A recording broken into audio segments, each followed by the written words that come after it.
Stories that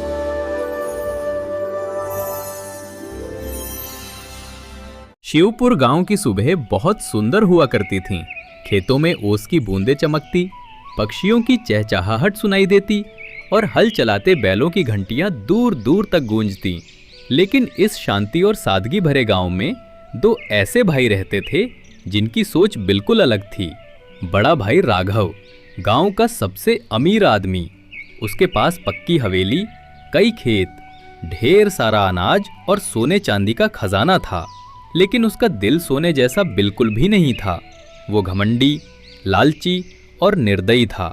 गांव का कोई गरीब उसके दरवाजे पर मदद मांगने आता तो वो उसे डांटकर भगा देता। दूसरी तरफ छोटा भाई मोहन था। उसके पास न खेत थे न पक्की छत। मिट्टी की एक टूटी फूटी झोपड़ी में वो अपनी पत्नी गौरी और छोटे बेटे गुड्डू के साथ रहता था। खाने को मुश्किल से 2 वक्त की रोटी मिल पाती, लेकिन उसके चेहरे पर हमेशा मुस्कान रहती। गांव वाले उसे इज्जत से देखते क्योंकि वो ईमानदार और मेहनती था। एक दिन गांव में मेला लगा। हर कोई अपने परिवार के साथ मेले में गया। राघव ने सोने की कढ़ाईदार पगड़ी पहन रखी थी और उसके नौकर उसके पीछे पीछे चल रहे थे। वहीं मोहन फटे धोती कुर्ते में मेले में आया। गुड्डू ने गुब्बारा देखा तो बोला, बाबा मुझे गुब्बारा चाहिए। मोहन की आंखें भर आईं। उसकी जेब में सिर्फ 2 पैसे थे और घर जाते वक्त आटा लाना था।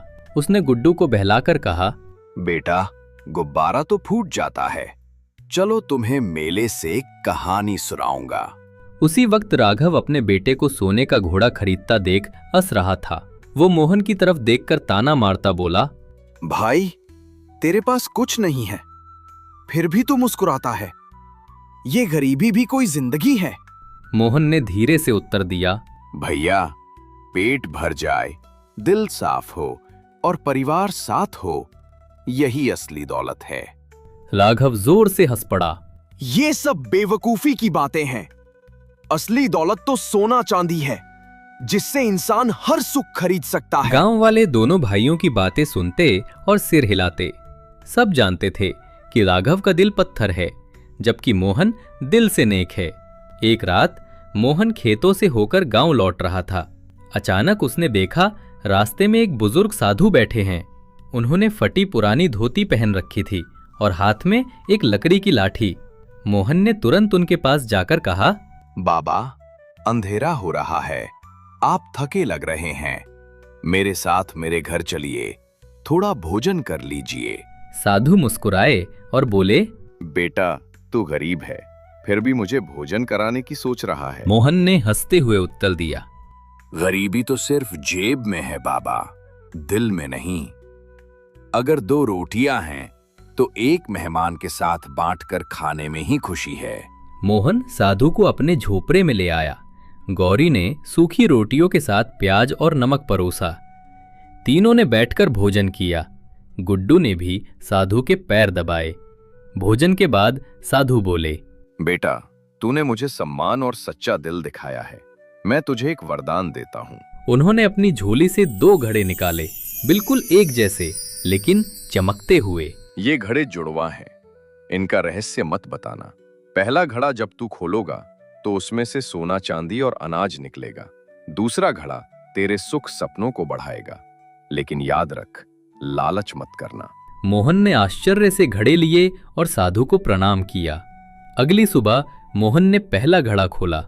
अचानक उसमें से सोने के सिक्के झरझर गिरने लगे।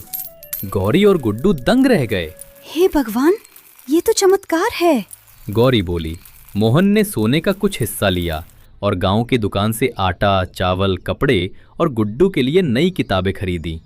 गांव वाले हैरान हो गए। अरे मोहन तो अमीर हो गया। लेकिन मोहन ने कभी दिखावा नहीं किया। उसने जरूरतमंदों की मदद करनी शुरू कर दी। कोई भूखा होता तो उसे खाना देता, किसी की बेटी की शादी होती तो गुपचुप सहायता कर देता। धीरे धीरे गांव वाले उसे दयालु मोहन कहने लगे। दूसरी तरफ राघव की नींद उड़ गई। ये कैसे हो सकता है? वो मोहन जो कल तक फटे हाल था, आज अचानक अमीर बन गया। जरूर कहीं से चोरी की है या जादू किया है। वो मोहन के घर गया और ताना मारकर बोला, क्यों रे, अचानक तेरा भाग्य कैसे बदल गया? कहीं चोरी चकारी तो नहीं की? मोहन मुस्कुराकर बोला, भैया, भगवान की कृपा है। जो भी मिला है उसकी वजह से मैं सबकी मदद कर पाता हूं। राघव का लालच और बढ़ गया। उसने सोचा। मुझे भी ये रहस्य जानना है। एक रात राघव अपने नौकरों के साथ मोहन की झोपड़ी में घुस आया। सब सो रहे थे। उसने धीरे धीरे टटोलकर वो जुड़वा घड़े ढूंढ लिए। अब समझा, यहीं से उसकी किस्मत चमकी है। उसने एक घड़ा उठाया और झटपट अपने घर ले आया।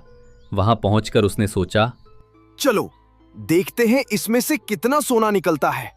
जैसे ही उसने घड़े को खोला, उसमें से तेज धुआं निकला और डरावनी हंसी गूंज उठी।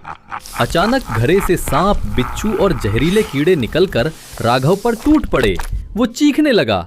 अचानक घड़े से सांप, बिच्छू और जहरीले कीड़े निकलकर राघव पर टूट पड़े।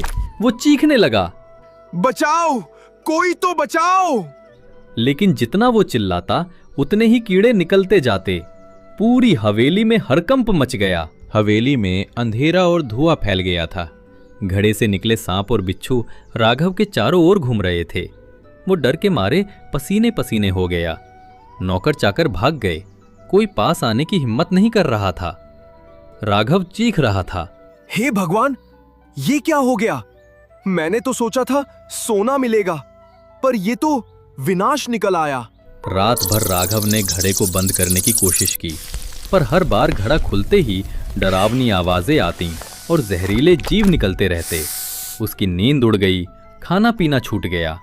सुबह जब खबर फैली कि राघव की हवेली में भूत प्रेत का साया है, तो गांव वाले इकट्ठा हो गए। कोई कह रहा था, ये उसी के लालच का नतीजा है। कोई बोला, देखा था ना, मोहन कितना नेक है। उसने कभी घमंड नहीं किया। लेकिन राघव हमेशा दूसरों को नीचा दिखाता था। गांव की चौपाल में लोग राघव की बुराई करने लगे। उसकी इज्जत धूल में मिल गई। मोहन को जब ये पता चला कि उसका बड़ा भाई घड़ा चुरा कर ले गया है और अब मुसीबत में है, तो उसका दिल पसीज गया। गौरी ने कहा, सुनो, तुम्हारा भाई हमेशा तुम्हारा मजाक उड़ाता रहा, तुम्हें गालियां दी। अब जब उस पर मुसीबत आई है तो क्यों उसकी मदद करें? मोहन ने गंभीर स्वर में उत्तर दिया, गौरी, खून का रिश्ता सबसे बड़ा होता है। अगर मैं अपने भाई को अकेला छोड़ दूं, तो मैं भी उसके जैसा बन जाऊंगा। भगवान ने हमें इंसान इसलिए बनाया है कि हम दूसरों की मदद करें। उस रात मोहन फिर उसी खेतों के रास्ते जा रहा था। अचानक वही साधु उसके सामने आ गए। बेटा मोहन, साधु बोले, मैं जानता हूं कि तेरे भाई ने घड़ा चुरा कर खोला है और अब संकट में है, पर याद रख, उसे लालच से मुक्ति दिलाना आसान नहीं। तुझे हिम्मत, धैर्य और सच्चाई के साथ काम करना होगा। मोहन ने हाथ जोड़कर कहा, बाबा, कृपा करके मुझे रास्ता बताइए। साधु मुस्कुराए और बोले, सच्चाई और त्याग ही सबसे बड़ा उपाय है। जब तू अपने सुख की परवाह किए बिना अपने भाई की मदद करेगा, तभी ये श्राप टूटेगा। मोहन हवेली पहुंचा। अंदर जाते ही बदबू और अंधेरा छा गया। सांप और बिच्छू फुफकार रहे थे। राघव कोनों में छिपा कांप रहा था। मोहन ने ऊंची आवाज में कहा, भैया, डरिए मत, मैं आया हूं। राघव की आंखों से आंसू बहने लगे। मोहन, माफ कर दे। मैं तेरा मजाक उड़ाता था, तेरी गरीबी को ताना देता था, लेकिन तू तो फिर भी मेरी मदद करने आया। मैं सचमुच पापी हूं। मोहन ने कहा, भैया, जब तक इंसान जिंदा है तब तक सुधार की गुंजाइश है। उसने दोनों घड़े सामने रख दिए। फिर साधु के बताए अनुसार उसने पहला घड़ा खोला और सोना चांदी उसमें वापस डाल दिया। इसके बाद दूसरे घड़े को खोला और कहा, हे भगवान, मेरे भाई के मन से लालच मिटा दो। इस घटना के बाद राघव पूरी तरह बदल गया। उसने मोहन के पैरों में गिरकर कहा, भाई, तू सच में महान है। मैं तो लालच के अंधेरे में डूबा था, लेकिन तूने मुझे सच्चाई का रास्ता दिखा दिया। अब से मैं अपना धन गांव के काम में लगाऊंगा। गांव वाले भी ये बदलाव देखकर हैरान रह गए। राघव ने गरीबों के लिए अनाज का भंडार खोल दिया, गांव के तालाब की मरम्मत करवाई और मंदिर के सामने एक विशाल बरगद का पेड़ लगवाया। धीरे धीरे शिवपुर गांव खुशहाल हो गया। कोई भूखा नहीं सोता था। बच्चों के लिए स्कूल खुला, महिलाओं के लिए कढ़ाई बुनाई का काम शुरू हुआ।